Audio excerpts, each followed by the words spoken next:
बिस्मिल्लाहिर्रहमानिर्रहीम। अस्सलाम वालेकुम प्यारे दोस्तों। चैनल इस्लाम की दुनिया में खुश आमदीद। हज़रत मूसा अलैहिस्सलाम और चरवाहे की दुआ। एक मरतबा हज़रत मूसा अलैहिस्सलाम पहाड़ पर अल्लाह ताला से हम कलाम होने जा रहे थे।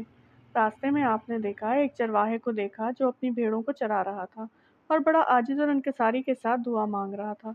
चरवाहा कह रहा था, ऐ मेरे रब, तू कहाँ है? मैं तेरा बंदा हूँ।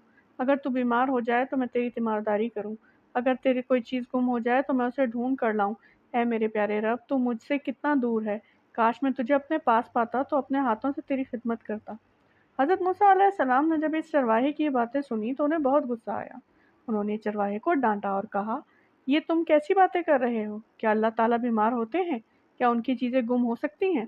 तुम अल्लाह ताला की शान में गुस्ताखी कर रहे हो। खामोश हो जाओ और तौबा करो। चरवाहा हज़रत मूसा अलैहिस्सलाम की बात सुनकर बहुत डर गया और इसने फ़ौरन तौबा की, लेकिन इसका दिल टूट गया और वो बहुत गमगीन हो गया।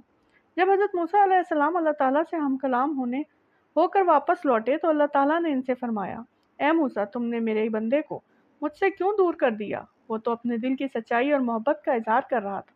मुझे इसकी आजिज़ी और मोहब्बत बहुत पसंद आई। तुमने इसे डांट कर अच्छा नहीं किया। हज़रत मूसा अलैहिस्सलाम को अपनी गलती का एहसास हुआ और वो बहुत शर्मिंदा हुए। उन्होंने इस चरवाहे को ढूंढा और इससे माफ़ी मांगी। उन्होंने चरवाहे को बताया कि अल्लाह ताला इसकी दुआ से बहुत खुश हुए हैं।